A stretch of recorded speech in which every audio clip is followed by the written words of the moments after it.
Aberta a câmera. Eu vou começar a falar aqui para vocês um pouco sobre estroboloma. Vamos lá, a Sinara já viu parte disso, mas eu atualizei porque coisas novas vão saindo ao longo do ano, então eu vou reproduzir para vocês, na verdade, a palestra que eu dei na Abram, há 4 semanas, há 3 semanas atrás. Então, para quem não teve a oportunidade de ir, vai ter a minha palestra aqui hoje, tá? E, obviamente, num ambiente mais intimista. Então, é um tema novo, razoavelmente, e vocês, por favor, é extremamente importante, né, para você. Bom, a gente já está junto o ano inteiro nesse trabalho maravilhoso que a Grace tem feito, né, Clube da Nutrição, então não preciso me apresentar, acho que todo mundo está aqui já teve o desprazer de ter uma aula comigo, né? E eu falo assim, bom, são 23, agora em fevereiro eu completo 24 anos de cocô desta vida de merda, mas com muito orgulho, é claro. E eu diria que essa é uma das coisas mais sutis que eu vi sobre microbiota e microbioma aparecendo aí nos últimos anos, foi o estroboloma. E, obviamente, uma coisa que está tomando muita força nesses 2 últimos anos. Essa sutileza também se estende agora aos estudos da microbiota e sua relação com os ácidos biliares. Então, se eu for indicar algumas coisinhas para vocês estudarem, estudem estroboloma, tem artigos mais quentinhos que estão saindo, e isso pode impactar muito na sua terapêutica com o público feminino, desde a menarca até a menopausa. Tá? E os sais biliares e ácidos biliares hoje estão diretamente relacionados com problemas hepáticos, câncer, eixo microbiota intestino-fígado, eixo microbiota intestino-pâncreas, tá? Vou colocar outro eixo aí, microbiota da boca também. Então, estudem a microbiota da boca, ela está diretamente relacionada com câncer de pâncreas, problemas cardiovasculares e problemas cardíacos. Problemas cardíacos, a gente sabe que a microbiota da boca e problemas cardíacos é de antes de eu começar a estudar microbiota. Então, se eu estudo há 23 anos, microbiota bucal, problema cardíaco, a gente está falando aí de 50 anos que a gente já sabe que existe, né? Lembra? O pessoal vai fazer um procedimento no dente, aí tinha infecção no coração, né? Mas se eu for falar assim de tecnologia mesmo, de, de conteúdo, estroboloma está muito interessante, até mesmo porque a gente tem alguns diagnósticos que podem facilitar a nossa vida. O próprio coprológico funcional é um deles, né? E os sais biliares e ácidos biliares, eles voltaram novamente ao highlight, né? Estão muito forte. Hoje a recomendação cirúrgica, por exemplo, a colicistectomia, para quem não lembra o que é colicistectomia, é tirar a vesícula biliar. É o último dos casos. Antigamente não, né? Antigamente você ia por mama, tirava vesícula. Você ia fazer na manicure, a manicure falava, tem uma encravada aqui, vamos tirar a vesícula? Né? Então, antigamente, a gente tirava vesícula por qualquer coisa. Pasmem, né? Meu sogro foi fazer uma cirurgia na próstata, graças a Deus, super leve, deu tudo bem. O próprio médico, quando ofereceu a cirurgia para ele, robótica, falou: a gente aproveita e já tira a vesícula. Por que tira a vesícula? Tem algum problema na vesícula? Não, tem nada, mas às vezes, né? Ah, então, existe uma recomendação hoje, vesícula, vocês podem se perguntar, pô, por que a gente não abre a vesícula, tira a lama biliar, tiram as pedras e depois a gente fecha? Porque vesícula não dá para suturar. Então, o fato de a gente não conseguir suturar, se eu abrir, obrigado, Sinara, se eu abrir, eu não consigo fechar, então se tira. Mas hoje o impacto que isso traz para a microbiota intestinal é absurdo, né? Incluindo o próprio estroboloma, tá? Então vamos falar um pouquinho do estroboloma e vamos ver se essa palestra ainda está na minha memória, se não eu invento para vocês, tudo bem. Tá? Mentira, não vou inventar nada. Saúde, Sinara. Vamos lá.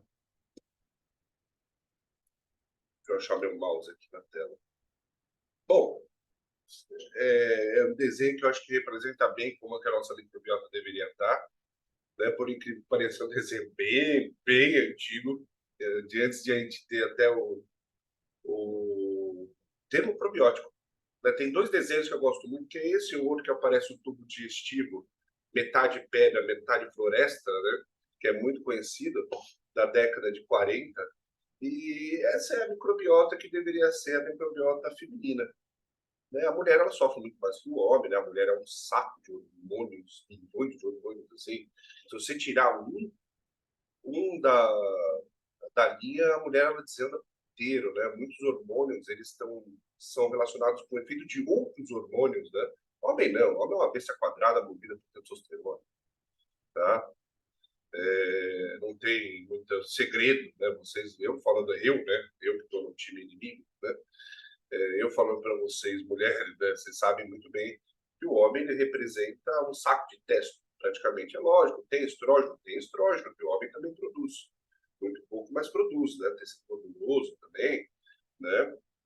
Então, existe o estroboloma masculino também, mas é óbvio que o impacto dele no metabolismo masculino é ridículo.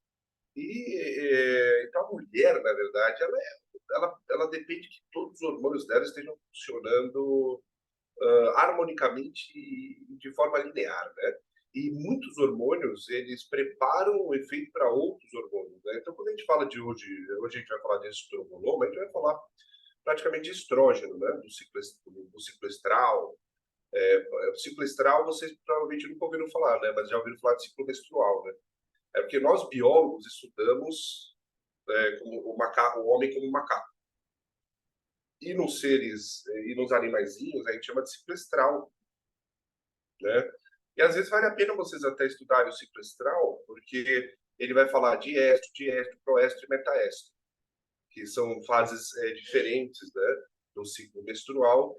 E saibam que, por exemplo, as macacas, né, não as macacas vocês, mas as macacas mais peludas, tipo chimpanzé, orangotango, gorilas e bonobos, as mulheres elas têm um hábito alimentar diferente em cada fase do ciclo estral, né? Natureza.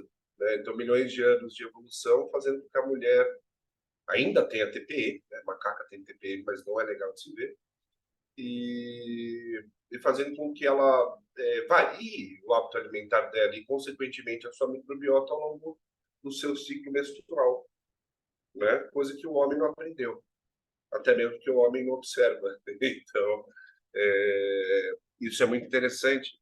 Entender, por exemplo, vocês não têm pacientes críticas normalmente, mas eu tenho certeza que vocês têm pacientes com endometriose, pacientes que sofrem com TPM. O plano alimentar não pode ser igual para todas as fases do ciclo. Não pode. Quando você está na fase luteinizante, é um tipo de alimentação. Quando você está na fase folicular, é outro. Tá? Quando você tem o corpo lúteo e o óvulo precisa ser implementado, você não quer que isso aconteça, então para que eu vou produzir tanta progesterona? Vamos dar uma freada nisso, não, mas eu quero engravidar, então na fase luteinizante a progesterona tem que estar lá em cima justamente para ter endométrio espesso para receber o embrião. Então a gente tem que saber, isso existe, pessoal, algo técnico sobre isso? Não. Nós temos que estudar, ler os artigos e compor nosso próprio protocolo. Né? E às vezes se adaptar e adaptando, né, o hábito alimentar conforme o paciente vai respondendo. Tá? Eu participei de algumas pesquisas recentemente, não só sobre probiótico, mas também sobre quem procura nutricionista. Né? E, putz, cara, de 85% a 90% é público feminino. Até porque o homem, muitos deles não têm muito cuidado com a aparência, não procuram muito isso, lógico que muitos têm, mas muitos não procuram muito isso, e também não se preocupam muito com a alimentação. Né? Então, o público é praticamente feminino, graças a Deus, né? Porque quem tem que salvar é a mulher, né? Tá? O mundo está meio perdido. Não vou nem falar, né? Porque meu irmão e minha irmã moram em Israel, então olha que beleza. Tá?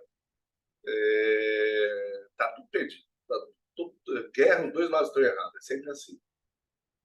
Não existe bonzinho. Então, uma regra que eu já posso dizer para vocês: quanto mais diversificada for a microbiota feminina, assim como a masculina, melhor. Isso não é segredo para ninguém, tá? Outro segredo que eu tenho que reforçar aqui para vocês, que também não é segredo para ninguém: quanto maior a quantidade de bactéria proteolítica, bactéria que digere proteína e também metaboliza gordura, tá? Pior e mais prejudicado fica o seu estroboloma. E eu vou explicar isso mais por quê lá para frente, tá? Agora, a gente está falando de bactérias que utilizam gordura, bactérias que utilizam proteína no seu metabolismo, e isso prejudica, por um motivo específico, vou falar mais adiante, o ciclo do estrógeno e a eliminação do estrógeno do nosso corpo. Tá? E aí eu volto a resgatar. E as pessoas com policistectomia? As mulheres policistectomizadas, tiraram a vesícula, digerem bem a gordura? Se ela não absorve na forma de micelas, que a chamar de absorção já é um negócio meio bizarro, né? Porque não é uma absorção, é uma fusão de membrana, né? Absorvente absorve carboidrato e aminoácido. Gordura passa de uma forma facilitada pela membrana plasmática, né? Através das micelas. Se eu não absorver, entre aspas, né? Se eu não absorver, vai sobrar para quê? Para microbiota, tá? Aí o pessoal fala, poxa, mas a carne, a proteína animal. A proteína animal, pessoal, ela nunca foi parte integrante em grande quantidade da nossa dieta. Quando eu digo nunca, é nunca. Não é agora. É nos últimos, no mínimo, 400 mil anos. Tá? Nós somos primatas onívoros. E não somos idiotas, a grande maioria hoje em dia, né? Mas nós, por motivos de manutenção da espécie, a gente não saía caçando tudo que era bicho. Tá? A gente não cultivava. A gente era catador. A gente pegava o que caía da árvore, a gente pescava, porque o peixe era mais fácil, a gente comia molusco pra caramba, porque eles não saíram correndo, tá? Então, primeiro, a gente tinha uma dieta sazonal, coisa que no Brasil ninguém segue, né? Verão, inverno, outono, primavera, né? Falei fora de ordem, mas vocês entenderam. Bom, a gente tem as coisas da estação, né? Outra coisa, o excesso da carne vermelha a gente começou a consumir somente quando a gente começou a domesticar. Porque caçar era um evento, você podia morrer, você levava dias fora da tribo. Então, a carne vermelha ela nunca foi um padrão alimentar. Pode ser depois que a gente começou a domesticar, 6, 7, 8 mil anos atrás.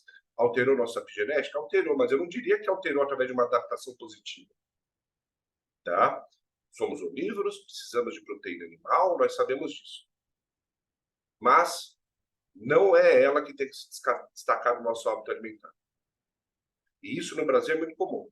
A gente mantém a proteína animal e altera todo o restante, né? Então, é a proteína animal no café da manhã, no almoço e no jantar, e a gente altera o quê? A saladinha, a frutinha que vai comer depois? Não. Por que que eu sou obrigado a comer proteína animal em toda a refeição? Eu não sou.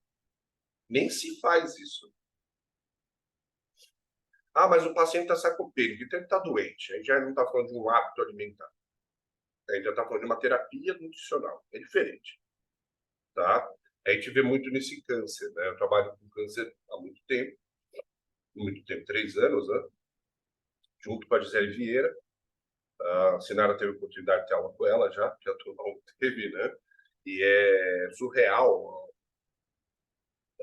não só a quantidade de informação, mas como que a nutrição pode ajudar no tratamento tumoral, assim, é absurdo, né? E às vezes a gente pega pacientes com uma microbiota extremamente proteolítica, que é pró-tumoral, mas eu tenho que, mesmo assim, eu tenho que administrar proteína prejudicando essa microbiota, porque a pessoa está sarcopênica. Então, às vezes, não é a microbiota que a gente coloca em primeiro plano, e sim salvar a pessoa da sarcopenia e depois cuidar da microbiota. Tá? Então, a gente tem que, às vezes, saber ceder. Eu preciso saber ceder. Porque, para mim, microbiota é tudo. Então, para mim, eu sempre começo pela microbiota. E eu recomendo para vocês, sempre comece pela microbiota, sempre começa pelo intestino, porque o intestino é o começo de tudo. Tá? Eu volto a dizer, é um absurdo que eu acho, não só no Brasil, microbiota e microbioma não ser ensinado na graduação de medicina, na graduação de nutrição, e vocês se depararem com esse assunto tão importante para a terapêutica de vocês apenas na pós-graduação. Isso é um absurdo. Tá? Primeiro que microbiota e microbioma deveria ser abordado no colegial. Assim como hábito alimentar deveria ser abordado tanto no ginásio quanto no colegial. A gente não aprende a comer na escola, a gente deveria aprender a comer dentro dos padrões nutricionais aceitáveis no Brasil, na escola, a importância da nutrição. Ninguém teve isso. Ninguém teve isso. Para a gente comer, não morrer de fome. Agora, entender a importância da nutrição para a vida, ninguém teve isso. Isso deveria ser algo que é ensinado desde criança. Tá? Porque é ela que salva. Não tem o que falar. Ela que impede você de ter problemas. Tá? Então, quanto mais diversificada for a microbiota feminina, melhor. Aí, obviamente, nessa imagenzinha eu posso usar o termo flora intestinal. Não tem problema nenhum usar o termo flora, viu, pessoal? O termo flora intestinal não está errado. Eu gosto de usar, um para mostrar a idade que eu tenho, e a outra porque eu acho vintage. Eu gosto de termo vintage. Tem gente que gosta de fusca. Eu gosto de flora, tá? Então, flora intestinal não está errado. Até a década de 70, todas as bactérias eram do reino vegetal. E tem uma pancada de bactéria do reino vegetal dentro dentro do seu intestino. Então, pode chamar de flora sem problema nenhum. Quando você tem um eixo, né? Estroboloma, microbioma. Lembra, pessoal, estroboloma é o ciclo do estrógeno no seu corpo. Não tem nada a ver com a microbiota com o intestino. Então, sempre que você quer relacionar com a microbiota com o intestino, você pode falar o estroboloma no microbioma, eixo estroboloma microbioma, tá? Bom, um eixo estroboloma microbioma saudável, ele não impacta somente no intestino, né? Ele diminui redução, ele diminui inflamação intestinal, trata leaky gut, melhora a saúde hepática. E o inverso também é verdadeiro. Para você ter um microbioma saudável, para você ter um eixo estroboloma microbioma saudável, você tem que ter uma saúde hepática saudável. Então, aqui a gente está falando de algo que acontece no intestino e que órgãos acessórios, eu diria, interferem, né? Redução da inflamação intestinal, obviamente, porque é a única forma que a gente realmente sabe tratar o intestino gotejante, né? O famoso leaky gut, é através da redução da inflamação intestinal, incluir mais fibras na dieta, seriam os prebióticos, tá? Toda fibra solúvel é prebiótico, nem todo prebiótico é fibra. Tá? E tratar o intestino gotejante quando estabelecido. Então, o intestino ele tem que estar funcionando de forma adequada para que o estroboloma também esteja funcionando de forma adequada. Lembrando que, na minha opinião, pré-biótico, existe um grupo de pré-bióticos que não pode faltar de jeito nenhum quando a gente estuda o estroboloma. Aliás, existe um grupo de pré-bióticos que não pode faltar de jeito nenhum no hábito alimentar. Agora, quando você vai fazer um processo de diminuição de leaky gut e melhora manejo microbiológico do intestino, que as pessoas vulgarmente chamam de modulação intestinal, e a Sinar, que já me conhece, sabe que isso me dá diarreia, que a gente não modula porcaria nenhuma, tá? São os polifenóis. Polifenóis são os melhores prebióticos e os mais impactantes no intestino. Então, por exemplo, da Purifarma, eu indico demais o geraniol, que é a bioxina, né, para melhora da microbiota intestinal, certo? As pessoas usam como anti-aging, diminuir inflammaging. Eu uso constantemente em paciente oncológico porque ele né, o geraniol, ele é um flavonoide com alto impacto na microbiota intestinal, mas ele sozinho não faz nada não, viu, pessoal? A gente precisa de muitos flavonoides. O flavonoide ele é muito interessante porque ele tem um efeito duplo biótico, né? Então, ele estimula o crescimento de bactérias boas e diminui o crescimento de bactérias ruins, principalmente gram-negativas. Só que tem o seguinte, não pode ser utilizado em grande quantidade, não pode ser utilizado, na verdade, em quem está passando por quimioterapia. Então, durante a quimioterapia, durante o efeito da quimioterapia, a gente não usa. Antes da quimioterapia e depois do efeito da quimioterapia, vocês podem entupir o indivíduo de polifenol. Justamente por esse efeito do probiótico. Por que a gente não usa durante a quimioterapia? Porque a quimioterapia, o objetivo dela é oxidação celular. Você não vai entrar com antioxidante, né?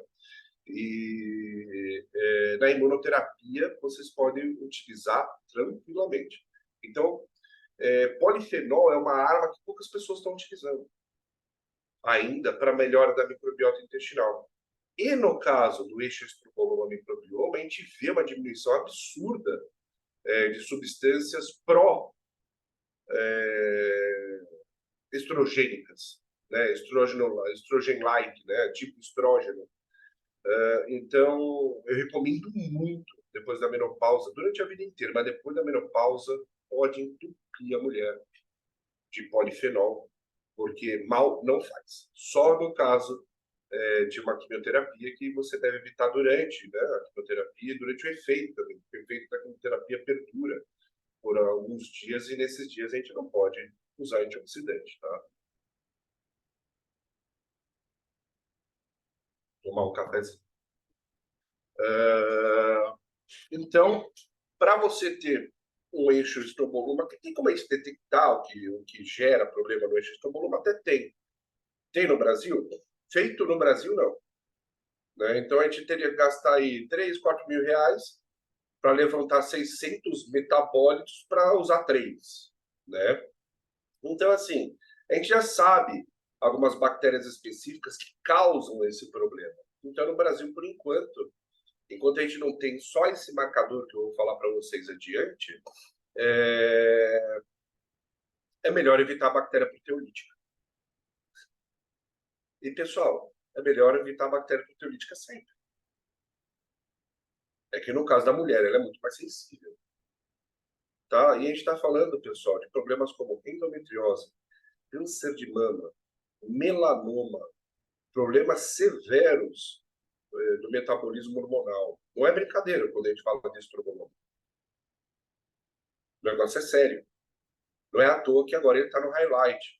Não é à toa que agora existe pesquisa clínica em mulheres, começando na Inglaterra, utilizando antibiótico na endometriose, coisa que nunca foi utilizada. Endometriose é um problema atual, vocês sabem disso, né? Ele só vem crescendo, tá? Nunca se usou antibiótico na endometriose. Agora sim, o mesmo antibiótico que a gente usa para encefalopatia hepática não alcoólica, o mesmo antibiótico que a gente utiliza para SIBO, né, excesso de crescimento bacteriano no intestino delgado, que é a rifaximina, né? A rifaximina, ela é um macrolídeo que não transloca. Então, quer dizer, ela não sai do intestino para o sistema, né? Ela não é sistêmica. Mas antibióticos macrolídeos são os que mais destroem. Macrolídeos não. Só existem praticamente 4 tipos de antibiótico, pessoal. Aminoglicosídeos, macrolídeos e tetraciclinas estão num grupo. Aí os outros grupos, praticamente, a gente tem as quinolonas, beta-lactâmicos e sulfas, né?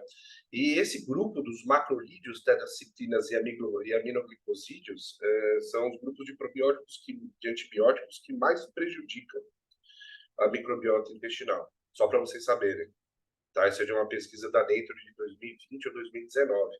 Os macrolídeos, então saiba, pô, se o paciente tomou antibiótico, que antibiótico ele tomou? Vai atrás para saber o impacto que ele causou na microbiota intestinal.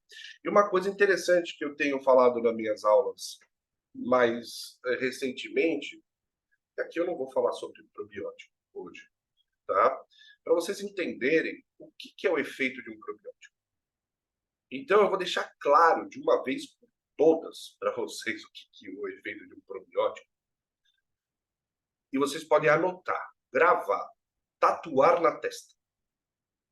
Probiótico. Quando você administra probiótico para uma pessoa, você está causando uma desbiose.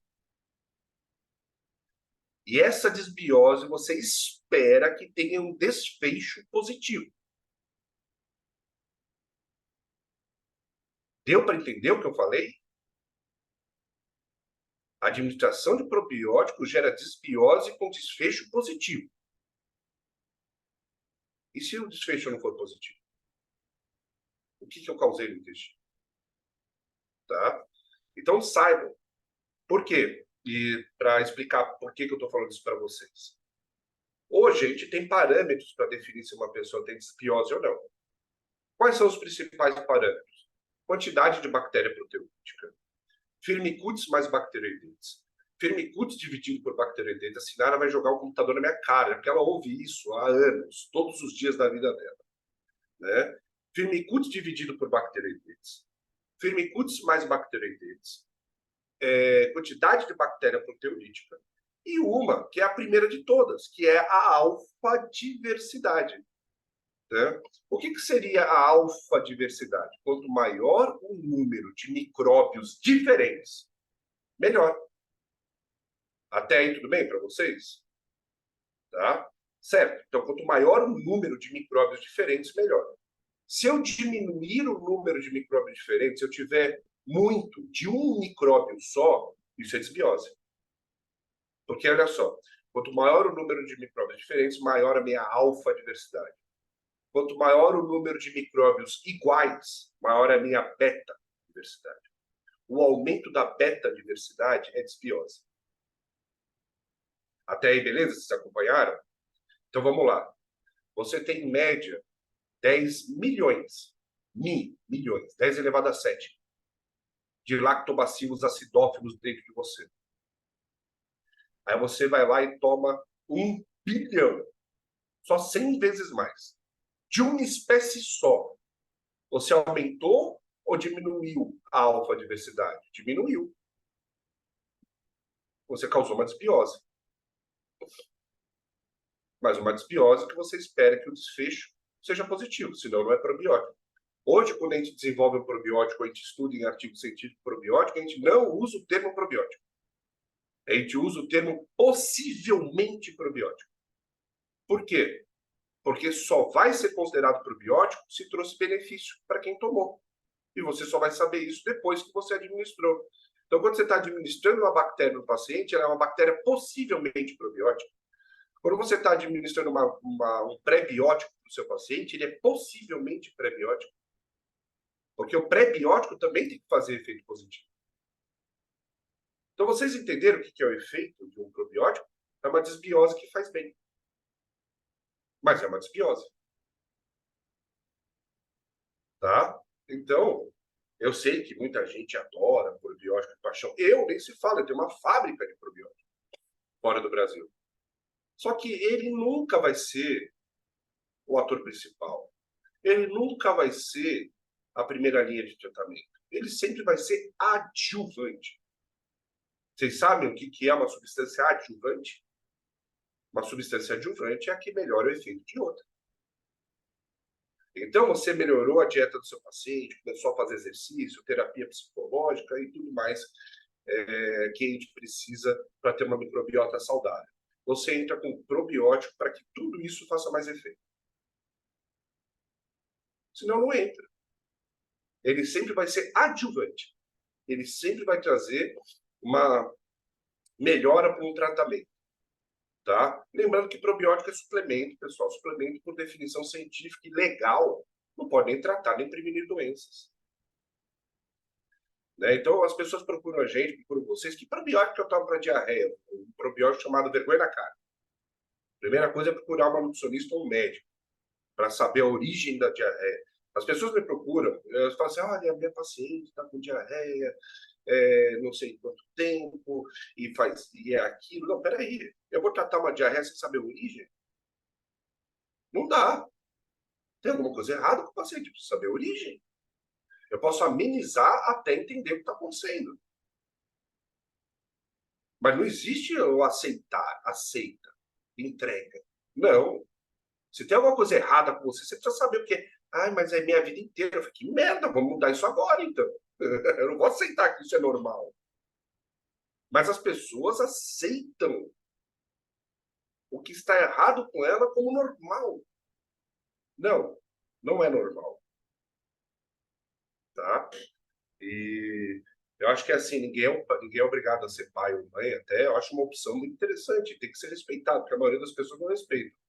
Mas para quem se torna pai ou mãe, as coisas mudam. Ah, eu acho. Você começa a querer viver cada vez mais, tá? Porque não interessa se seu filho tem 50 anos, é seu filho.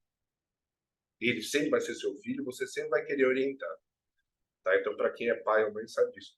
Agora, para quem não é, também vai querer viver mais, porque quer viajar, né? Vamos dar um rolê no Irã, aquela região da Palestina tá ótimo. Hoje a viagem para lá tá super barata. Só não tem que entrar pelo Egito, porque as fronteiras estão fechadas. Tá?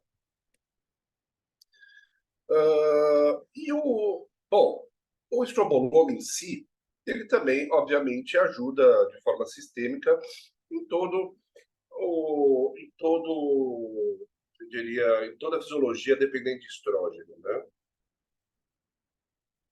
Bom, vamos lá, vamos falar um pouquinho do estroboloma, né? O que é o estroboloma? O estroboloma é como que o estrógeno ele é tratado no meu organismo, desde que ele é criado até que é o momento que ele é eliminado, certo? Como a Jussiane e a Sinara, que estão com a câmera aberta, então eu vou usar vocês como referência para dar continuidade. A Sinara já sabe a regra, já há muito tempo, que é quando eu pergunto tudo bem, vocês fazem sim, não ou joinha para eu continuar. Tá? Vamos lá. O estrógeno ele vai ser produzido aonde? Ovário, adrenal e tecido gorduroso, certo? Esse estrógeno, depois que ele é produzido, principalmente gonadal, né? Ou seja, ovariano. Mas diria que adrenal e uma pessoa quando está com excesso de gordura, obviamente, também impacta na produção estrogênica. Muito mais. Vamos dizer assim, uma mulher com obesidade, ela produz mais estrógeno que uma mulher sem que não é obesa. Até aí tudo bem. Só que o estrógeno faz parte do metabolismo feminino, certo? E o homem? Um homem com excesso de gordura também produz muito estrógeno. O estrógeno em excesso faz parte do metabolismo masculino? Não. Aí o homem começa a feminilizar. Vocês sabiam disso, né? Então, um homem com obesidade, ele começa a ter mama. Um homem com mama é característica feminina, né? Acho que vocês sabem disso, né? Mas mama mesmo. Mama mesmo. Vocês já viram um homem com mama feminina? Né? Tem até mamilo feminino, tudo. Né? Você olha e fala, uau! Você tem uma teta, né? E é reversível. Agora, uma grande característica de que o homem está feminilizando, qual que é? Uma coisa que Deus deu só para vocês, mulheres, não deu para os homens, devido à diferença da conformação do nosso colágeno. Celulite. Celulite é quase uma exclusividade feminina. O homem só produz celulite quando ele está feminilizando, quando ele está aromatizando. Então, essa é uma característica de que o homem está tendo problema estrogênico.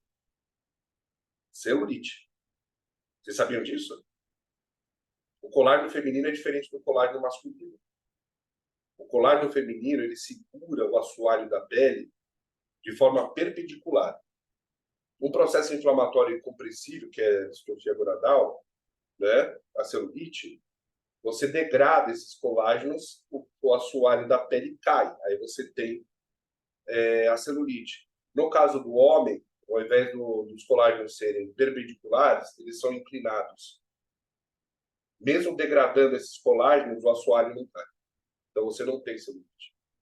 É uma exclusividade da mulher. Então o homem, quando está apresentando celulite, principalmente o quê? A lateral da mama, ele está tendo um problema sério com estrogênio. Tá? Então a celulite é quase que uma exclusividade feminina. É um processo inflamatório que depois leva ao processo compressivo hormonal. E é inerente do colágeno feminino. Não tem muito o que fazer. Com a idade vai acontecer. A gente não liga. Quem liga são vocês. Tá? Mas observem isso nos pacientes masculinos, tá? Se tiver celulite em qualquer lugar do corpo, tá aromatizando. Que isso é praticamente uma exclusividade, né, de vocês. Quando eu pergunto para as alunas, né, ou nas palestras, eu falo assim, qual que é o seu sonho, né? Ter a bunda de quem? Né? O pessoal fala, da Anitta, não sei quem lá que canta funk, não sei o quê. Aí me vem uma aluna levantar a mão, não, eu quero ter bunda de traveco, de travesti, ou de transexual. Por quê? Não tem celulite. Entenderam? Porque é a origem masculina, né? A pessoa é uma mulher, claro, né? Mas metabolicamente, inicialmente, era de origem masculina, né? Então não tem celulite. Então, é a bunda mais perfeita que tem é do traveco, do travesti, do transexual, perdão, porque na verdade é mulher, só nasceu. Eu vejo assim, tá? E outra, não é você, é a pessoa, respeita a pessoa. Essas pessoas não são passíveis de comentário. Cuida da tua vida, certo? Estou só um pouco contundente, é porque eu não durmo, tá? Estou um pouco pior do que eu já sou, né, Sinara? É que eu tenho visto tanta coisa, cara. As pessoas não se preocupam com a própria vida e não evoluem como pessoas. Aí ficam cuidando da vida dos outros. Tá louco, né? Então vamos lá. Vamos pegar o ciclo, vai. O estrógeno foi produzido tanto na suprarrenal, na adrenal, gordura, mas vamos pegar o ciclo começando do ovário. O estrógeno foi produzido no seu ovário. Aí, obviamente, ele vai fazer efeito em todos os tecidos do seu corpo. No caso do homem, não são todos os tecidos que recebem estrógeno, mas vocês, mulheres, a grande maioria dos tecidos recebem estrógeno. O estrógeno vai fazer o efeito dele. Depois que ele faz o efeito dele, esse estrógeno ele tem que ser mandado para onde? Para o fígado. Onde o fígado vai metabolizar esse estrógeno e vai conjugá-lo. Vai acontecer a conjugação do estrógeno no seu fígado. Esse estrógeno conjugado, ele vai ser mandado para o intestino, circulação enterohepática, né? Vai ser mandado para o intestino, e esse estrógeno conjugado vai sair pelas fezes, e boa parte desse estrógeno conjugado também vai sair pela urina. E aí, meu estroboloma está normal. Tudo bem até aí, pessoal? Tá? Então, produzi estrógeno. Estrógeno fez efeito no intestino, em todos os tecidos. Foi mandado para o fígado. O fígado conjugou, mandou para o intestino e para o rim. Muito sai pelas fezes e mais um pouquinho sai pela urina. Tá? Mas aí, infelizmente, você está com uma desbiose intestinal riquíssima em bactérias proteolíticas. Posso citar algumas aqui. Clostridium, mesmo não sendo Clostridium firmicutes, não é proteobactéria, mas é uma bactéria proteolítica. Escherichia coli, Fusobacterium nucleatum, tá? Então a gente tem alguns grupos de bactéria no intestino que, quando estão em excesso, são extremamente danosos, tá? Então vamos lá, você está com uma desbiose intestinal. Normalmente a desbiose intestinal é causada por bactéria proteolítica, é o excesso de bactéria proteolítica. Senão, a gente não teria, né? Em todos os exames de metagenômica, a gente tem lá o índice de proporção de proteobactérias, tá? Bom, então você está com uma desbiose aí riquíssima em bactéria proteolítica no seu intestino. O que vai acontecer? Seu ovário produziu estrógeno, o estrógeno fez efeito nos tecidos, foi mandado para o fígado conjugou. Ou seja, até aí tudo bem, todo o processo natural aconteceu. Aí o fígado foi lá e jogou no intestino o estrógeno conjugado. Mas você está com uma desbiose importante e está produzindo muito de uma substância chamada beta-glucuronidase. E essa enzima que eu estou tentando trazer para o Brasil, só ela. Eu não quero pagar R$ 4.000 no exame para ver esse resultado. Eu quero poder pagar R$ 80 para ter esse resultado. Né? E não R$ 2.000, R$ 3.000. Né? E essa beta-glucuronidase, ela faz o quê? Ela desconjuga o estrógeno. E a partir do momento que ela desconjuga o estrógeno, esse estrógeno não está mais passível de ser eliminado. Ele se torna um estrógeno ativo, já no intestino. Esse estrógeno ativo no intestino não deveria estar lá. E o estrógeno tem efeito no intestino. Então já começa por aí.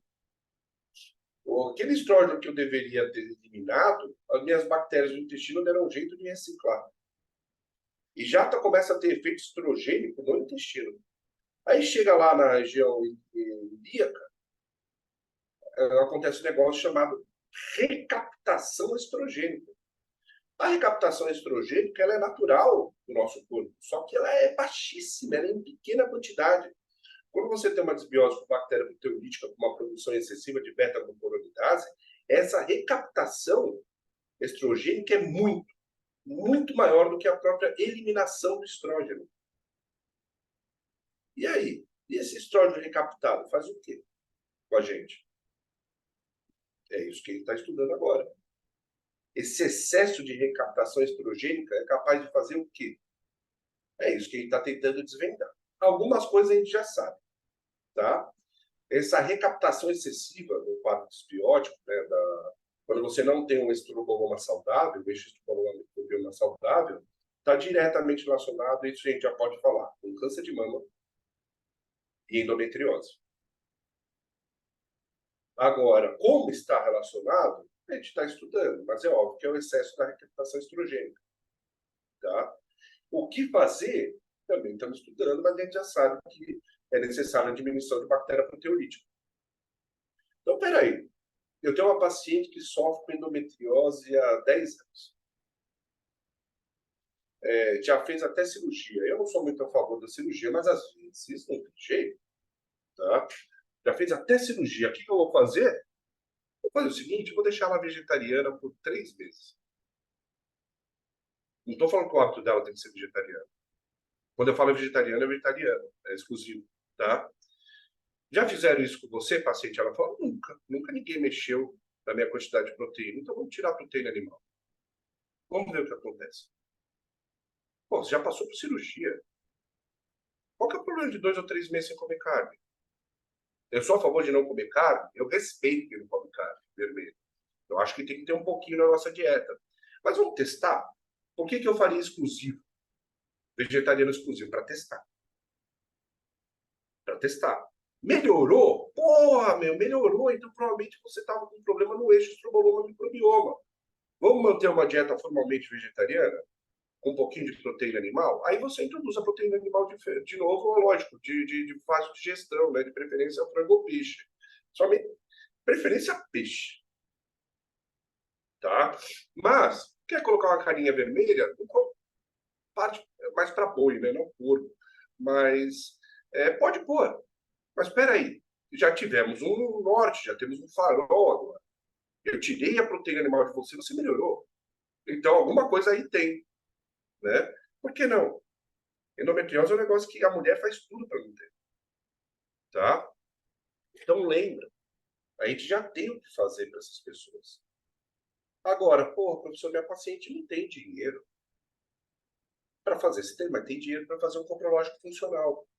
E no coprológico funcional, se você tiver muito ácidos orgânicos, se você tiver principalmente muito nitrato, muita amônia, nitrato e amônia, você está com excesso de bactéria que degrada a proteína. Porque quando você degrada a proteína, aumenta o índice de amônia, concentração de amônia e a concentração de nitrato nas fezes, ácidos orgânicos também. Se eu estou com muita bactéria proteolítica, a chance de eu estar produzindo beta-glucuronidase em excesso é grande, viu? E o plano de saúde cobre. Quer dizer, quando a nutricionista pede, não. Não tem problema. Por quê? Primeiro que eu não preciso de pedido para fazer coprológico funcional. É só cagar no potinho, levar e falar, eu quero fazer. Por quê? Porque eu acordei querendo fazer. Tá? Você não precisa de pedido para fazer. Você precisa de pedido para o plano cobrir. Só que agora só cobre. O nutricionista foi completamente descartada do plano de saúde. Vocês perceberam isso, né? Antigamente, muitos planos ainda aceitavam. Agora a AMB tirou completamente a nutricionista. Eu acho um absurdo isso. Mas toda nutricionista precisa de ter um médico parceiro, né? E todo médico precisa ter um nutricionista, porque os dois se completam. Então, pede para o médico prescrever, fazer um pedido de exame, tá? Já fazendo propaganda, nem deveria, mas vou fazer propaganda, né? Eu e o meu amigo Alessandro Silveira, a gente faz um curso de coprológico funcional uma vez por ano. tá? Esse ano vai ser dia 1, 2 e 3 de dezembro. A gente aumentou um dia porque a última vez que a gente fez, eu acho que a Sinara participou do primeiro curso que a gente fez. A gente fez em 2 dias, não deu tempo, e aí a gente fez um encontro novamente, que começou às 6 horas da tarde e terminou a 1 hora da manhã. Terminou a 1 hora da manhã com 75 pessoas, ninguém foi embora. Foi terrível. Né? Então a gente aumentou um dia, agora o dia é só para discussão de casos, tá? Vai ser pela fax, 1, 2 e 3 de dezembro, tanto presencial quanto online. A gente vai trazer uma nova visão aí de como usar o relógio funcional, porque é o melhor exame, deixa mais barato. E as pessoas não pedem. Tá? Então, uma das formas de você entender que esse eixo estroboloma-microbioma não está bom é excesso de proteína, perdão, é excesso de bactéria proteolítica, que a gente consegue detectar até mesmo com um coprológico funcional. Agora, a bactéria proteolítica, quando fermenta, libera sulfito de hidrogênio, libera beta-capitano, putrescina, cadaverina. Então, assim, de qualquer forma, mas porra, eu não tenho dinheiro nem para coprológico funcional. Qual que é o seu odor fecal? Nossa, doutora, é péssimo. A chance de ser bactéria proteolítica é enorme. Entenderam? Ah, não, quando eu solto um pulo no carro, meu marido tem que parar no acostamento, ligar o ar-condicionado, abrir todas as janelas e até trocar a pintura do carro. Porra. Tá? Gases são resultados do metabolismo bacteriano. Os gases mal cheirosos estão relacionados a bactérias proteolíticas ou com excesso de aquelas que metabolizam gordura, saponificam. Né? Não sei se sabão é algo cheiroso, mas uma fábrica de sabão é de repensar a vida. Né? Então, o odor fecal também é muito importante para a gente entender mais ou menos como está essa microbiota. Perguntas fundamentais da anamnese. Tá? Bom, aqui mostrando para vocês, hoje a gente saiu, né, do Outubro Rosa. Se fosse ontem ainda era bem. Hoje é 1º de novembro, então a gente entrou no Novembro Azul, é isso? Né? Então agora é o mês da dedada, na verdade. Né? É o mês da dedada, é o mês que o homem sofre. Né? Mas tudo bem, o homem sofre uma vez por ano, e vocês? Né? Então, o homem reclama de tomar uma dedada, a mulher vai no ginecologista e tá doido. Meu pai é GO, né? Então, para mim é algo que faz parte da minha vida, tá? Então a gente tem aí, ó, a biossíntese do estrógeno, o estrógeno circulante na corrente sanguínea, ou seja, fazendo seu efeito, o estrógeno indo para o fígado e sendo conjugado, e aí ele vai ser eliminado tanto nas fezes quanto no rim, tá? Agora, quando você tem um estroboloma com muitos micróbios que causam desconjugação, a gente tem uma alta reabsorção estrogênica, né? Quando você tem um estroboloma com pouca bactérias que desconjugam, você tem uma mínima reabsorção sistêmica, tá? E, obviamente, isso está diretamente relacionado ao risco de câncer de mama. Por isso que o estroboloma voltou forte. A gente estuda estroboloma, na verdade, desde 2010, mas ele só é consenso científico desde 2020. E eu posso dizer para vocês, mesmo em 2020, que ele voltou muito forte, foi a partir de 2022 realmente começaram a vir artigos mais contundentes. Então ainda é muito novo. A gente não sabe muito o que fazer ainda. A gente sabe o quê? Bactéria proteolítica produz, na sua grande maioria, beta-glucuronidase. Vou tentar diminuir bactéria proteolítica. É isso que a gente sabe. Tá? Polifenol ajuda? Pra caramba. Pra caramba. Aí você fala, porra, eu vou ficar dando geranil, geraniol, né, que é a biomicina, vou ficar dando gingerol, posso até falar de concorrente aqui, não tem problema, até porque a gente não vem, mas vou dar gingerol, que é biointestil. Peraí. Primeiro, e retinol, tocoferol da alimentação? Então, antes de eu administrar, lógico que eu vou administrar. Eu vou administrar por fora para quem pode. Mas tanto para quem pode, tanto para quem não pode financeiramente, o que eu vou dar? Vou dar uva, vou dar cereja, vou dar amora, vou dar pitanga, vou dar tudo que a frutinha silvestre tudo que é frutinha silvestre, que o meu paciente tiver a oportunidade de comprar, ele vai tomar. Mas assim, eu vou entupir ele na dieta. Isso aí. É no café da manhã, no almoço, no janta e nas refeições, nos lanchinhos entre as refeições. Pergunto para vocês, por exemplo, que paciente tem o hábito de comer azeitona? Poucos pacientes têm o hábito de comer azeitona, né? Na minha casa, antigamente, minha mãe colocava azeitona, a gente até brincava tirando o caroço, um pote de azeitona na janta. E aí a gente ia comendo, porque a azeitona é uma delícia, extremamente antioxidante, tá? Então, quando eu falo da administração de polifenóis, tanto de alto peso molecular, que são antocianidinas, ou baixo peso molecular, que são os flavonoides, vamos começar pela dieta, né? E depois a gente vai... Pô, framboesa. Eu sei que não é tão fácil de achar, no sul até que é mais, né? Agora, framboesa. Framboesa ela é riquíssima em um polifenol chamado pterostilbeno. Pterostilbeno é uma das substâncias mais anti-inflamatórias que existem no planeta. Você pode tanto prescrever a manipulação, pterostilbeno concentrado, como dar a framboesa, que é uma delícia. Tá? A amora também tem pterostilbeno. É que framboesa não é nossa, mas a amora é. E, por sinal, a gente está na época, né, de amora. Tá? Também estamos na época de pitanga. Pitanga já está passando, mas estamos na época de pitanga. Tá? Vocês entenderam quando eu falei estamos na época? Então, vocês já viram falar de uma outra regra para microbiota? Frutas da época. Por que frutas da época? Porque nos primeiros 3 meses você vai comer um tipo de fruta. Nos outros 3 meses, outro tipo de fruta. Outros 3 meses, outro tipo de fruta. Ou seja, você está fazendo com que sua dieta fique sazonal, o que é fundamental para a sua microbiota intestinal também. Né? Peraí, vamos pegar uma tabelinha de frutas da época, tá? Então, hoje, tem duas coisas. Vamos falar um pouquinho de câncer de mama. Né? Quando a gente pega uma mulher com câncer de mama, a gente olha a microbiota da mama, a microbiota da glândula mamária existe, viu, pessoal? Existe uma microbiota. Tá? Dentro da mama de vocês existe uma microbiota. Essa microbiota ela varia, primeiro, enquanto na fase não fértil, antes da menstruação. Depois da menstruação, na fase fértil e na menopausa. Então você já tem 3 microbiotas na mama diferentes, dependente da idade. Tá?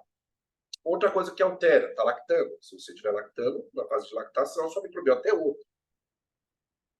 Agora, de onde vem a microbiota da mama? Vocês fazem alguma ideia? Tem uma microbiota lá dentro. Vocês entenderam isso? Essa microbiota tem que ter vindo de algum lugar. Essa microbiota vem da boca e do intestino. Aí vocês vão falar, como assim da boca? Alguém vai lá e assopra a microbiota lá dentro? Vem através do sistema monocítico fagocitário, uma das coisas mais bizarras que existem. Você tem algumas células dendríticas, né, são células apresentadoras de antígeno, que vai reconhecendo o que é micróbio bom e o que é ruim. Micróbio bom, alguns delas, lá no seu intestino, né, na lâmina própria, ela fica falando, olha o micróbio bom aí. Olha esse micróbio bom aí. Seria bom ter ele na mama. Ele vai, fagocita esse micróbio, protege dentro dele. Aí ele pega o sistema monocítico fagocitário, através das vias linfáticas, ele vai e chega lá na mama. E na mama ele vai lá e libera o micróbio lá dentro. É um metrô imunológico, né? Então, hoje a gente descobriu que o sistema monocítico fagocitário consegue contribuir de forma positiva, ou infelizmente, às vezes de forma negativa, para a microbiota de vários outros tecidos, tá? Então, se a microbiota da boca não estiver boa, e principalmente a microbiota do intestino não estiver boa, a microbiota da mama também pode não estar, tá? Então, só para vocês saberem, que a microbiota da mama, ela varia conforme a idade, né? Pré-menstruação, período fértil e menopausa, e também vem diretamente do intestino. Então, não interessa em que idade você tiver, se a sua microbiota intestinal tiver um lixo. Tá? A contribuição vai ser negativa. Tá bom? Olha que legal aqui. microbiota, né, abundante em paciente pós-menopausa em câncer de mama. Então, aqui a gente tem excesso de bactérias que aparecem em pacientes com câncer de mama pós-menopausa. Essas aqui, elas se destacam. E bactérias que estão em baixa quantidade em paciente com câncer de mama e pós-menopausa. Todos são pós-menopausa, tá? Aqui, olha, a gente consegue verificar vários, ó, Fusobacterium nucleatum, Escherichia coli, Yersinia enterocolítica, Prevotella amni. Todas essas aqui se alimentam, ó, Klebsiella, Citrobacter, Desulfóbrio. Todas elas são proteolíticas, comem proteína animal. Sabe esse Desulfóbrio que está aqui, ó? Eu sei que tem muita gente que está com a câmera aberta, mas eu dou um pacote de pirulito de probiótico quem me falar que bactéria, por que essa bactéria hoje é extremamente estudada? O Desulfóbrio. Vai que alguém responde, eu não tenho um saco de pirulito de probiótico. Então eu vou explicar para vocês. Este ano a gente descobriu que Desulfóbrio produz em excesso alfa-sinucleína. Ele está diretamente relacionado à piora da progressão do Parkinson. E eu garanto para vocês uma coisa, que até 2025 a gente vai ter uma nova origem de Parkinson, que vai ser desbiose intestinal. Então a gente vai ter Parkinson causado por vários motivos. Um desses motivos vai ser o Parkinson causado por uma desbiose. Porque a desbiose raramente é a origem da doença, ela piora as doenças. Hoje a gente sabe que uma desbiose está relacionada a câncer de mama, a gente sabe que a desbiose está relacionada a câncer coloretal, ela pode causar. Encefalopatia hepática não alcoólica, ela pode causar. SIBO, ela pode causar, né? Agora a gente vai chegar na conclusão que a desbiose pode causar Parkinson. Pode ser a causa do Parkinson, de um deles, né? E a gente já conseguiu comprovar isso em verme, na verdade, no C. elegans, esse ano, né? Agora, até a gente passar isso para o homem, mesmo que muitos sejam um verme, vai demorar um pouquinho, tá? Então, põe na cabeça o Desulfóbrio, que agora vocês sabem que ele pode causar esse problema aí do Parkinson. Então, a gente vê aqui uma série de bactérias proteolíticas em mulheres pós-menopausas relacionadas com câncer de mama. E eu adianto para vocês, a única relação que a gente tem é o estroboloma. A gente não tem outra relação para ligar os dois, tá? Aqui, ele especifica mais fase 1 e fase 2, né? Estrona, estradiol, os metabólitos secundários, né? Como o metabólito de estrogênio, catecolaminas, estriol, epistriol, né? Então, como que o fígado ele não é simplesmente somente estrógeno, né? São estrógenos light, são estrogênios, né? E não somente o estrogênio, são estrogênios, né? Que o nosso estroboloma ele tem aí a capacidade de metabolizar, tá? Agora, vamos lá. Eu estou falando para vocês do estroboloma sendo prejudicado por uma disbiose, ou seja, o estrógeno produzido pela mulher sendo metabolizado de forma incorreta. Sim, isso interfere no nosso eixo estroboloma microbioma, certo? Mas, e se a minha microbiota tiver a capacidade também de produzir substâncias estrogênicas? Ou seja, esse estrógeno não veio da mulher. Esse estrógeno está sendo produzido pela microbiota. Isso também interfere no eixo estroboloma? Claro que interfere. Uma coisa é o estroboloma envolvendo o estrógeno produzido pela mulher. Outra coisa é o estroboloma sendo impactado por estrógenos produzidos pela microbiota intestinal. Deu para entender a diferença? E a nossa microbiota intestinal pode produzir estrógeno? Peraí, eu tenho que passar só um remedinho para a garganta. Peraí.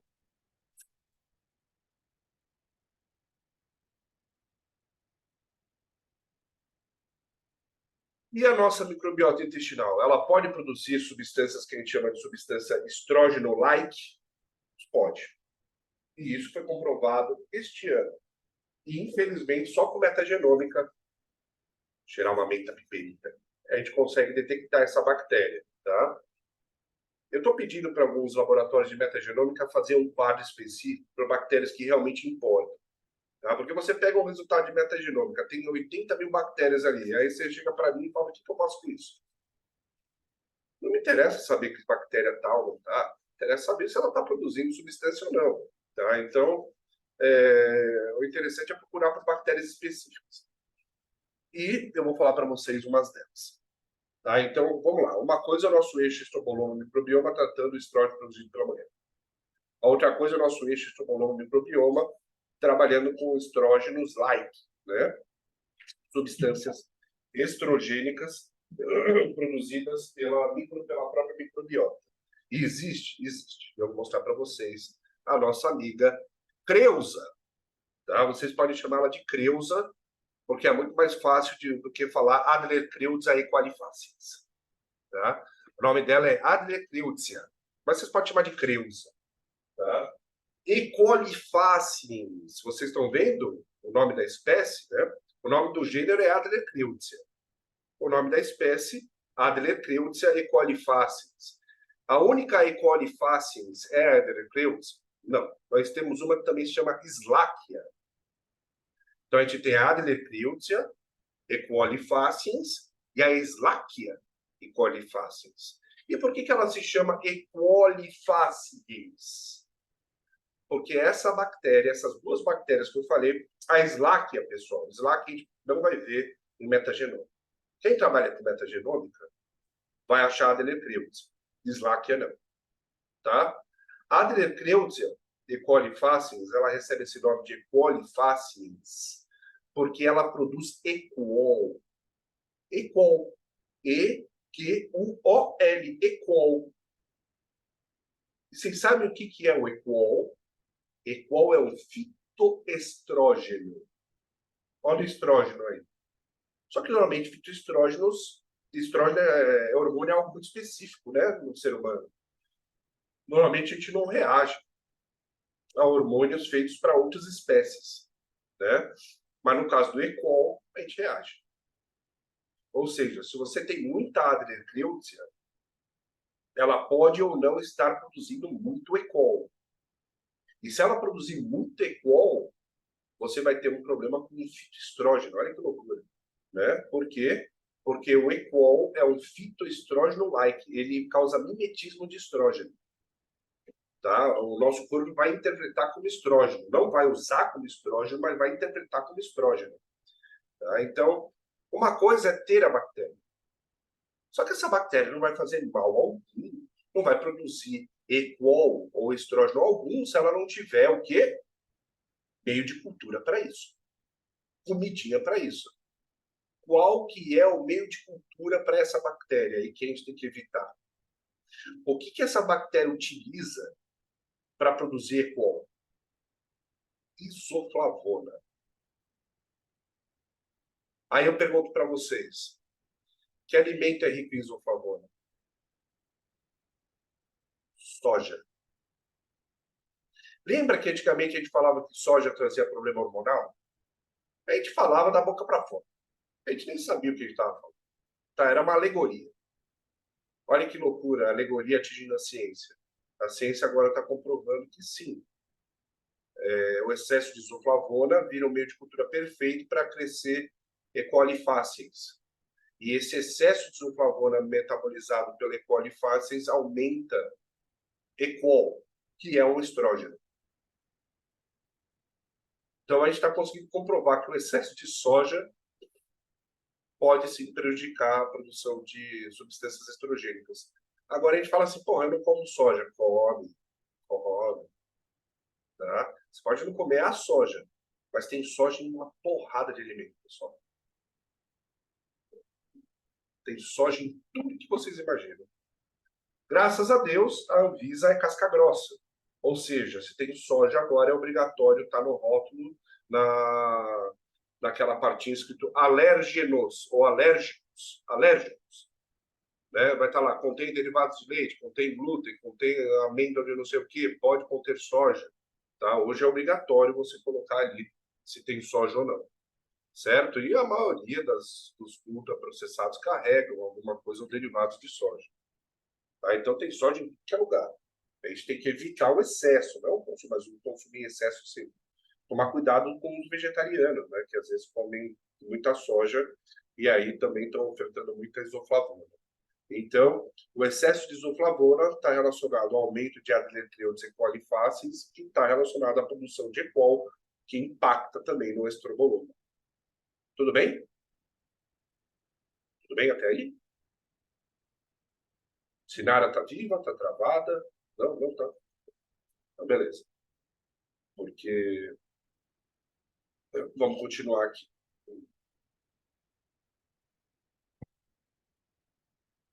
Isso é para endometriose também, né? Eu vou dar esse exemplo aqui. A endometriose a gente pode causar nos animais de forma mecânica, cirúrgica. Então a gente pegou uma rata, uma camundonga, pegamos ela estava saudável, a dieta saudável, de alimentação normal, e a gente causou nessa ratinha, a gente causou uma endometriose. E deixou ela com endometriose por um tempo. Depois a gente pegou o cocô, as fezes dessa ratinha com endometriose, lembrando que eu causei endometriose. Né? Ou seja, eu causei endometriose numa rata e peguei a microbiota dessa rata com endometriose que eu causei e coloquei em outra rata que não tinha microbiota. Até aí, tudo bem? Então, eu peguei a microbiota da endometriose e coloquei numa ratinha que não tinha microbiota. Sabe o que aconteceu com essa ratinha? Ela desenvolveu endometriose. E a única coisa que a gente mudou foi a microbiota. Mas vem uma coisa mais louca agora. Essa ratinha que desenvolveu a endometriose causada pela microbiota que eu transferi, a gente deu antibiótico para ela. A endometriose foi embora. Então a gente saiu de um estudo em animal agora para estudo humano. E um bem interessante está sendo feito na Inglaterra. O que é muito legal, pessoal, novas terapias para endometriose vão aparecer. Está incluindo antibiótico terapia que ninguém nunca usou. Ou se usou, usou pelo motivo errado. Então não escolheu o antibiótico certo. A gente aposta muito na rifaximina, mas pode ser que só ela não dê jeito. Tá? E aí vai outra coisa também para vocês, né? A mulher, até a menopausa, ela tem uma microbiota bem diferente da microbiota do homem, extremamente diversificada e com alto potencial estrobolômico. Depois da menopausa, a microbiota da mulher fica muito parecida com a microbiota do homem, perde a diversidade e perde o potencial estrobolômico. Tudo bem que depois da menopausa, a mulher já não produz tanto estrógeno assim, mas produz, ainda muito mais que o homem. E depois da menopausa, se este estroboloma microbioma não estiver bem, a chance de um câncer de mama ou de um problema com endometriose, eu diria que a endometriose é menor, mas a chance de um câncer de mama ou problemas que envolvem estrógeno é muito maior. Isso quer dizer o quê? Que depois, quando a mulher chega na menopausa, eu tenho que manter essa microbiota extremamente diversificada. Manter. Não estou falando gerar. Manter. Ela já era extremamente diversificada, eu vou manter. E para isso, só tem duas coisas que eu posso fazer. Três. Hábito alimentar extremamente diversificado. Vou dizer algumas, mais de três. Hábito alimentar extremamente diversificado.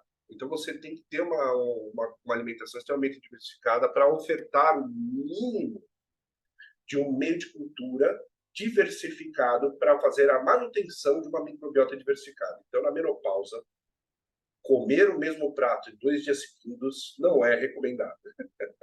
Quanto mais diversificado, melhor. Tá? Essa dieta ela tem que ser riquíssima em frutas, verduras, leguminosas, raízes e frutas silvestres. Com pouca proteína animal. Terceiro, exercício regular. É fundamental para manter essas microbiotas diversificadas. E quarto, acompanhamento psicológico, se for o caso. Se for o caso, tá? Mas exercício regular, hábito alimentar extremamente diversificado, com baixa carga de proteína animal, é fundamental pós-menopausa, para a gente evitar uma desbiose que pode gerar problema no eixo estroboloma microbioma. Tudo bem? No caso da terceira idade, no caso da menopausa, que não tem nada a ver com terceira idade, né? Eu acho que assim, a mulher ela começa a viver de verdade na menopausa, né? Não precisa nem mais se preocupar, já não engravida mais. Não pode ir à loucura, tá? Isso, então, quando eu explico terceira idade, eu falo, terceira idade está tão distante da menopausa. A menopausa é só uma fase, acabou de menstruar, acabou, tá?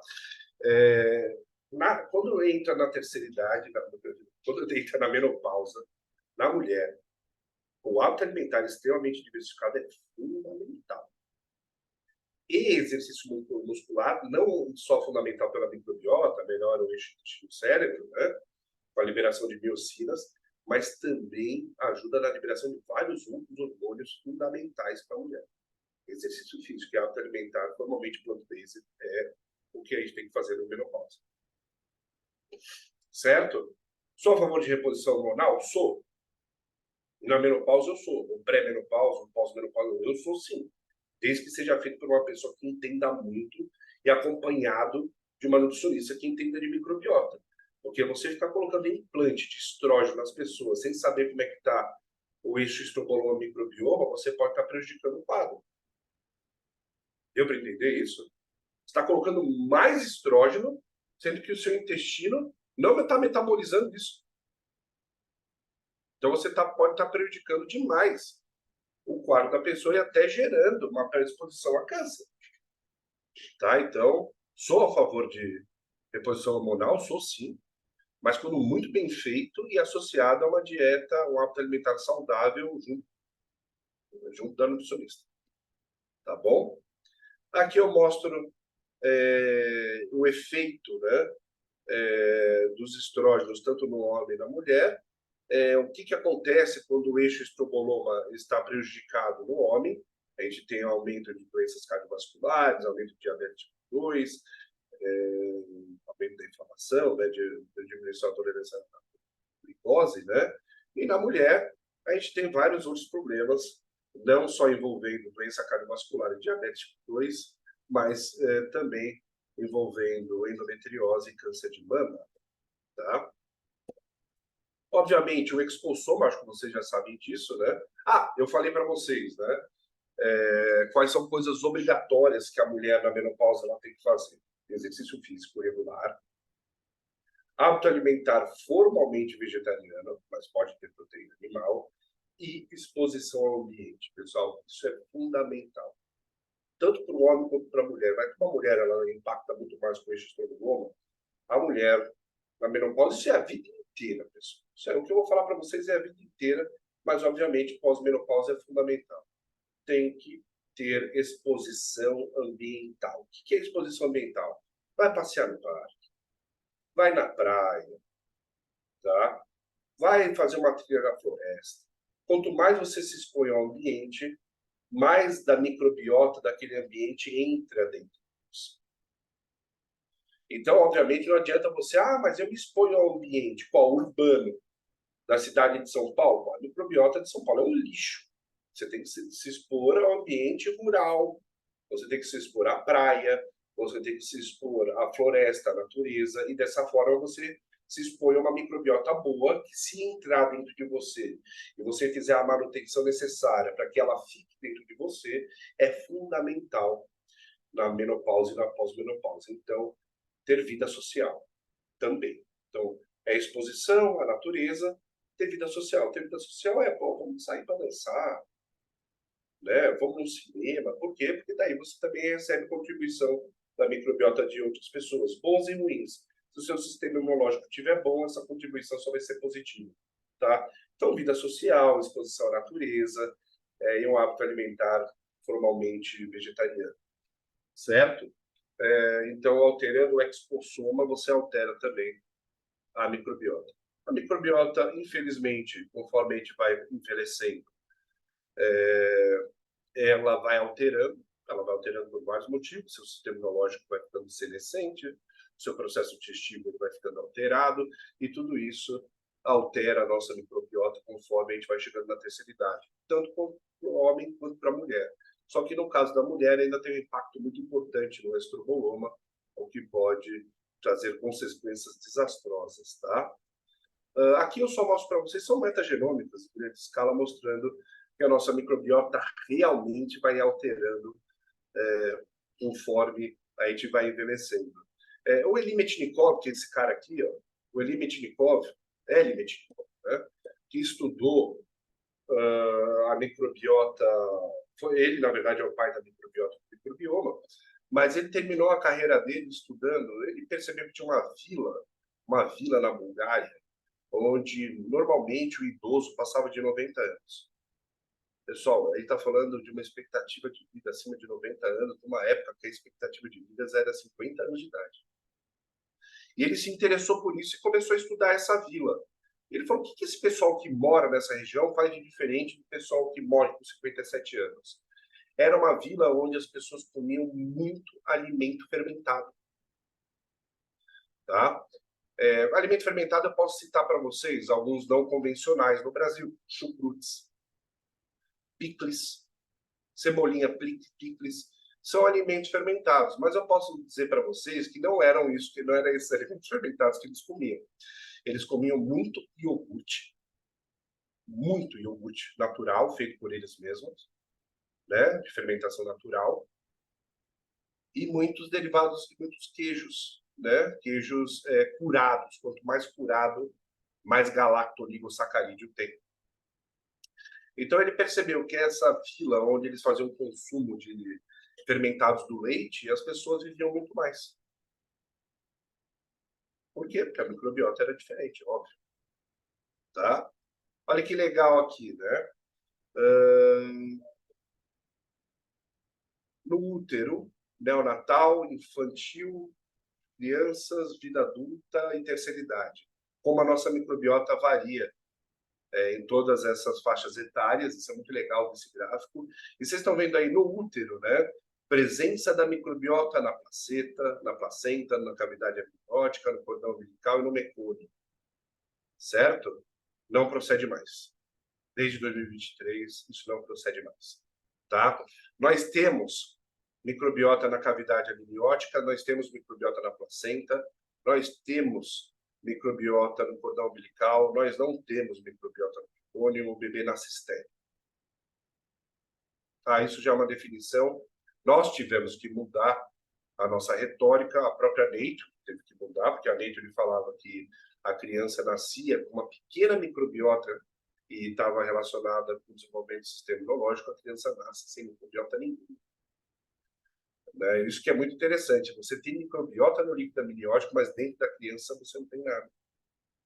Então a criança começa a colonização a partir do momento que ela sai de dentro da mamãe.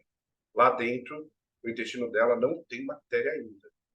Tá? Isso é um artigo de 2023, por isso que a gente teve que mudar a nossa retórica, porque a gente ensinava diferente antes disso.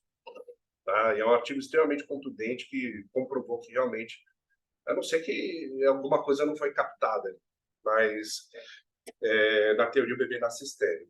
E aqui a variação da nossa diversidade conforme a gente chega na terceira idade. Vocês podem ver lá na terceira idade, queda de bifidobactéria, queda de lactobacilos, prevoteliácea, né? E aumento de bactérias proteolíticas. E tudo isso gera consequências negativas na terceira idade. Bom, se a gente sabe que isso acontece, então eu tenho que fazer o quê? Eu tenho que manter minhas bífidas elevadas, eu tenho que manter meus lactobacilos elevados. Para isso, eu tenho que ter uma dieta que favoreça o crescimento dessas bactérias. Tá bom? Bom, acho que era isso que eu tinha para falar para vocês hoje. Eu sempre termino com a mesma frase, você já conhece, que é apoia a cultura bacteriana, pois às vezes é a única cultura que alguém tem. Mas agora eu coloquei esse hashtag novo, desde 2023, eu estou usando não dê flores, dê fibras, que é muito mais legal. Isso que é prova de amor, não é flor, é fibra. Tá? Eu trabalho, como estromólogo, eu trabalho mais envolvendo câncer de mama. Tá? Meu trabalho é exclusivo com câncer nos últimos 3 anos.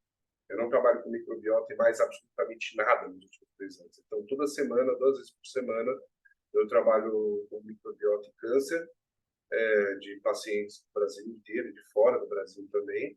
São indicados para a nossa clínica, onde a gente melhora a microbiota intestinal com o único exclusivo objetivo de melhorar o tratamento. Né? Então, você melhora a microbiota para ver uma resposta maior de imunoterapia, quimioterapia. A gente tem tido... É até estranho que eu vou falar para vocês, mas o nosso acerto é 100%. O que é 100% de acerto? Todos os pacientes melhoram quando a gente melhora o intestino. Isso é 100%. Tem paciente que morre, a grande maioria deles. A gente está falando de pacientes em estado oncológico grave, severo e avançado. Certo? A microbiota não vai te salvar disso. O que ela faz, na verdade, é te trazer, primeiro, melhora para o tratamento, o conforto no preparo da tanatoterapia. Quando a gente fala de câncer, a gente tem que se preparar para a morte. Você sabia disso? Já trabalhar com paciente de câncer? Tem paciente que tem câncer irreversível no estado avançado, que não vai trazer uma sobrevida muito grande, certo? Esse paciente ele não quer morrer. Esse paciente ele não está preparado para isso, a família não está preparada para isso. Então se faz um tipo de terapia chamada tanatoterapia. Eu sei que é pesado para amanhã de quarta-feira, né? Mas a tanatoterapia é você preparar o paciente para a morte. Eu não participo dessas coisas porque, além de ser distímico, eu sou muito transparente, né? Eu vou dizer uma surpresa para vocês que estão me ouvindo. Todos nós vamos morrer. A questão é que, quando isso se torna realidade, as pessoas não estão preparadas. Tá? Então, quando a gente trabalha com estado crítico, a gente vê muita coisa interessante. E é assim, todo paciente... A gente teve paciente que a gente já mandou para UTI, já. Mais de um. Vocês sabem por quê? Probiótico. Nós demos probióticos enquanto o paciente estava severamente imunodeprimido. O probiótico causou infecção sistêmica. Tá? Ele não morreu disso. Inclusive, esse paciente está vivo até hoje, câncer de pâncreas. Mas entendem que probiótico também pode fazer mal, né? Causar infecção generalizada no paciente. Tá? Agora, tem paciente muito legal, tem paciente que vai para cura, o que é muito legal de ver. Tem paciente que você fala, meu, o cara está com câncer no pão, fígado, na mama e no pâncreas. Tá no pâncreas não, tira o pâncreas, deixa o pâncreas falar. E às vezes a gente reverte tudo isso aí. Pâncreas é muito irreversível, mas tem gente que consegue viver bastante tempo com câncer de pâncreas, né, no cuidados paliativos, tá? Para curiosidade de vocês, que vocês nem devem ter essa curiosidade, mas uma pessoa que morreu de câncer de pâncreas muito famosa foi Steve Jobs. Já ouviram falar desse cara? Né? Se vocês estão olhando para mim com um iPhone, então vocês já ouviram falar desse cara, né? Só que era uma das pessoas mais excêntricas e nojentas desse planeta. Primeiro, porque não foi ele que inventou o computador, foi o sócio dele. Segundo, que na carta de despedida da vida dele, ele escreveu assim: a primeira frase é uma pena que eu não possa pagar alguém para carregar a minha doença. Uma pessoa boa nunca escreveria isso. Né? Eu vou pagar para alguém morrer no meu lugar. Entende? E isso ele escreveu na carta de despedida dele. Eu não sei, provavelmente ele estava querendo dizer que dinheiro nenhum resolveria o problema. Mas ele escreveu de uma forma muito infeliz. Câncer de pâncreas é bem agressivo normalmente. Dependendo de onde é o câncer de pâncreas, uma cirurgia resolve. Mas é muito raro. Tá? Bom, dicas para melhorar o estroboloma. Muito polifenol. Eu uso bioxina sempre. Sempre. Adoro lactoferrina. Galactooligosacarídeo, não. Eu gosto de galactooligosacarídeo, mas tem pessoas que não podem usar se elas já tiverem com excesso de firmicutes, tá? Tem muita firmicute, o galactooligosacarídeo aumenta a firmicute. Tá bom? Então, todos os polifenóis que vocês puderem dar, tanto na dieta como manipulado, manda ver, porque é maravilhoso para o eixo estroboloma. Exercício físico, vida social e dieta predominantemente vegetal. Quando eu digo predominantemente vegetal, é mais de 90%. Né? Pega os livrinhos e-book da Grace. A Grace tem vários livrinhos interessantes que ela divulga, que ela mesma faz sobre dieta plant-based. Vale a pena, é gostoso, é saboroso. As pessoas acham que dieta plant-based ela não tem gosto. Imagina, é extremamente saborosa, onde você pode investir muito na escolha dos temperos também. Né? Tempero também é funcional. só. A gente tem vários temperos que carregam polifenóis, entre outras coisas. Então, dá sim para você. Eu como pouquíssima, cara, pouquíssima proteína animal, né? Então, dá sim para você ter uma dieta extremamente saborosa, rica, sendo vegetariano. Eu não estou falando para vocês serem vegetarianos, porque eu não concordo com o hábito alimentar vegetariano. Eu respeito, tá? Porque um pouco de proteína animal faz parte do meu sistema digestivo, faz parte da nossa microbiota, faz parte das nossas enzimas. Mas dá para viver de uma forma super saudável. Outra coisa que eu recomendo para vocês é pós-menopausa e na terceira idade, mix de enzima digestiva. Tá? Pode tanto manipular quanto comprar. No Brasil, a gente tem já alguns mix bem interessantes. Manipulado também é muito interessante. Fora do Brasil, nem se fala. Para quem compra suplemento fora do Brasil, eles têm mix até para a terceira idade. Enzima digestiva é fundamental na terceira idade, porque a falta de enzimas digestivas é uma das principais causas da desbiose intestinal na terceira idade. Tá? Volto a dizer, não estou comparando menopausa com terceira idade, que não tem nada a ver. Tá? Antigamente até poderia, mas hoje tem mulher menopausada que podia ser Miss Universo. Tá? Terceira idade também poderia ser Miss Universo. A questão é de como você vê isso. Tudo bem? Dúvidas? Pode abrir aí e falar, não tem problema. Eu vou jogar lá essa aula de hoje. Ela vai para o nosso Telegram, nosso grupo lá do Telegram. Eu posso ver se eu tenho os artigos. Eu tenho os artigos bons que eu fiz essa aula. Eu só preciso ver o computador que está. E aí eu posso mandar esses artigos também no nosso Telegram, certo? E pode falar, Sinara. Bruno, tu sabe que cada vez que eu vou no dentista eu brigo porque eles não sabem qual é a composição da nossa microbiota bucal. Eu fico chocada com isso. Tem algum estudo que tu já chegou a ver sobre a microbiota bucal e Parkinson? Olha, sim, recente. Existe sim. Não existia até o final do ano passado, não existia até metade desse ano. Saíram alguns estudos recentes sobre microbiota da boca e Parkinson, sim. Não tem um mês, talvez, ou 2 meses no máximo, que sim, existiria uma relação muito importante sobre a microbiota bucal e o estabelecimento de Parkinson. É super recente, né? É uma pena o dentista não valorizar, mesmo os mais integrativos não valorizam ainda a microbiota bucal.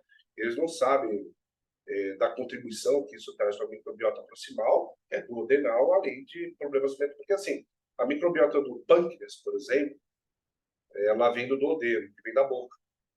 Então, é fundamental, né, o cara estudar. A microbiota bucal ela é extremamente renovável. Se você vem com Listerine e acaba com a microbiota da boca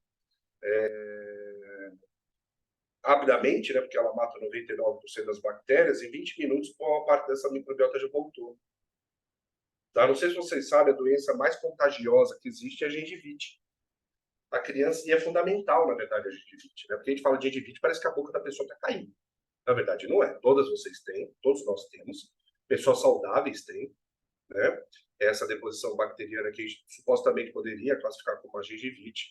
E para vocês terem uma ideia, o bebê saiu de dentro da mamãe, sorriu, gengivite. Então, a microbiota da boca ela é extremamente renovável, justamente por ser uma microbiota aeróbica também, usa oxigênio, né? Uma microbiota que se multiplica muito rápido.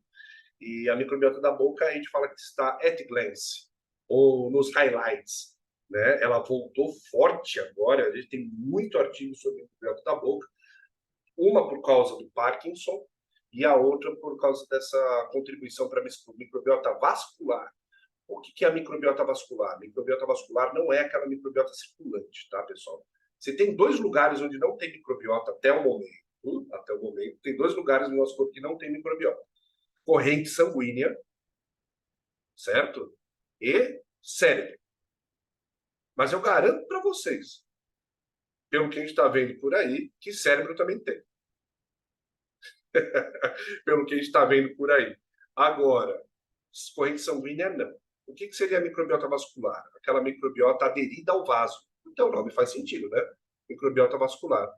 E a gente viu que a microbiota da boca, ela contribui muito para a microbiota vascular. Sabe placa de aterosclerose? Você remove a placa e vai estudar a placa de aterosclerose, tem microbiota lá. Por isso que a gente chama de microbiota vascular e ela vem da boca. Então, hoje, seria muito interessante que os odontistas, né, todos eles, principalmente os cirurgiões,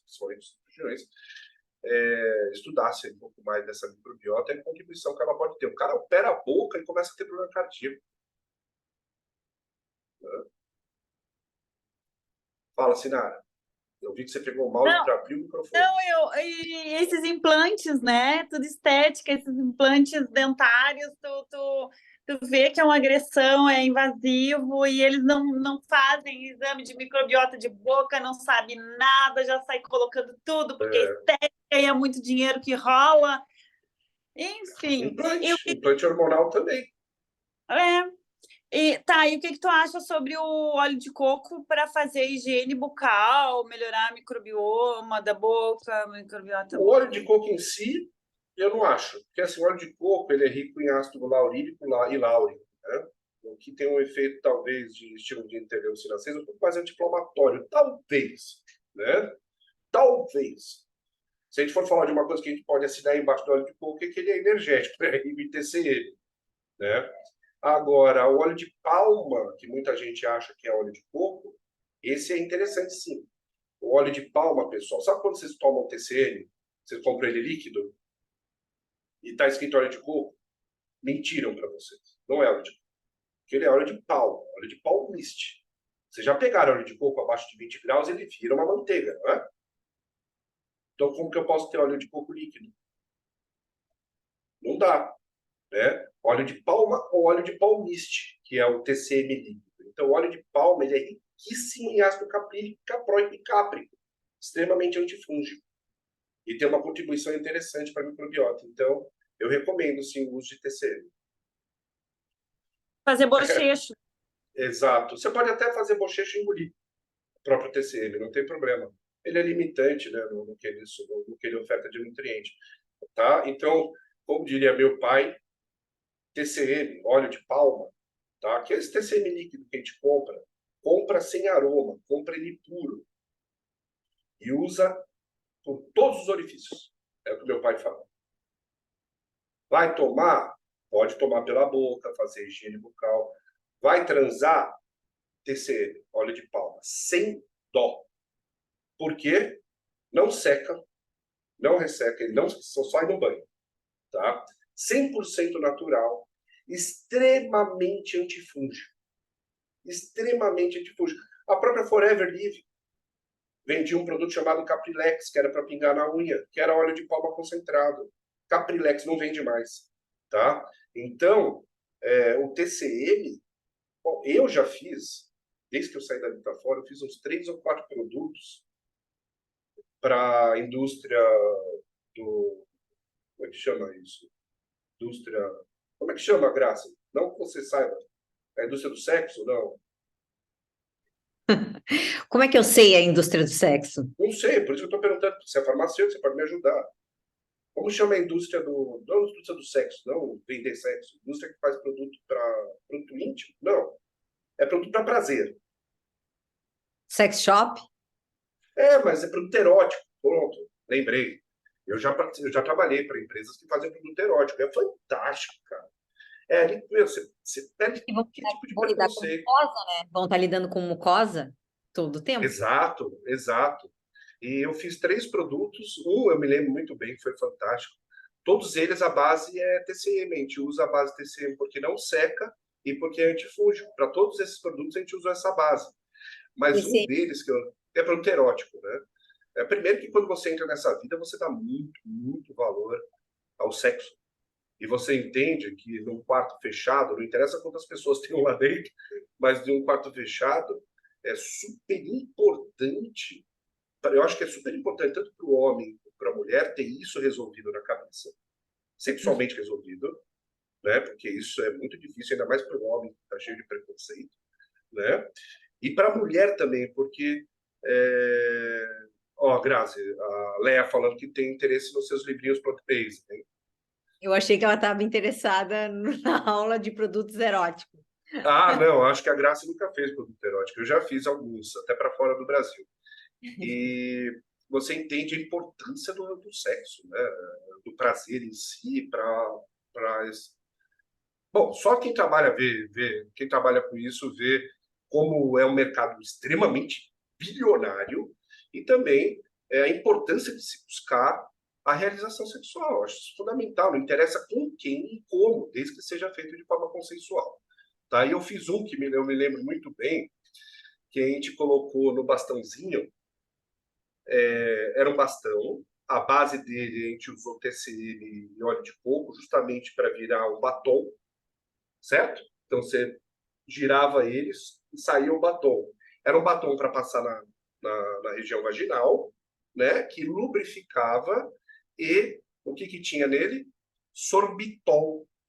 E por que o sorbitol? E por que o sorbitol? Vocês vão entender rapidinho, eu acho, espero que sim, né? E por que o sorbitol? A embalagem desse produto, que era um produto vaginal, era igualzinha à embalagem do Halls preto. Sabe o Halls, a balinha Halls? Que dá aquela sensação de gelado? Aquilo é sorbitol. E a gente desenvolveu um para ser utilizado lá com o mesmo aroma da bala, tudo igualzinho, só que vaginal. Esgotou. Né? House preto, sempre teve isso. Teve, mas aí, e porque é verdade, né? Porque mas aí é para outra coisa. Você põe na boca, né? E aí você saliva o sorbitol e coloca lá, fica geladinho, né? Então a gente fez um com a mesma embalagem do Halls preto, mas era para passar lá, e a gente fez um outro que também causava aquecimento. E 90% do produto era óleo de palmiste, o TCM. Eu comprava da Kia, o Polimol. Então, assim, deem preferência para TCM, porque a garrafa é muito grande, né? Para TCM puro. Porque daí você pode usar tanto para fazer bochecho, tanto como fonte energética, né? Porque tem 8 calorias por grama, então é uma baita fonte de energia, e extremamente antifúngico. Deixa na gaveta, né? Põe empolgado, passa a mão ali no TCM e fala: o que a gente vai fazer? Exercício, né? E funciona muito bem, tá? Recomendo o TCM. Fritar com TCM, ele não é um óleo muito bom para fritar, não, certo? Agora, para fazer outras preparações, temperos, o TCM é muito interessante. O excesso de TCM que não dá muito sabor, porque daí parece que... Sabe quando você come um sorvetinho com muito TCM? Dá para sentir o TCM. Eu já não gosto. Agora, ele sendo utilizado na salada, é um antifúngico muito interessante, muito, muito bom para o intestino. Ácido capílico é muito bom para o intestino. Vioral é muito bom para o intestino. Certo? Mais alguma dúvida? Vamos vender TCM. Bruno, Fala, Léa. e eu gostaria de saber que dica tu poderias me dar para a gente poder conseguir convencer os oncologistas aí a usar o geranil, porque Olha, eles é um público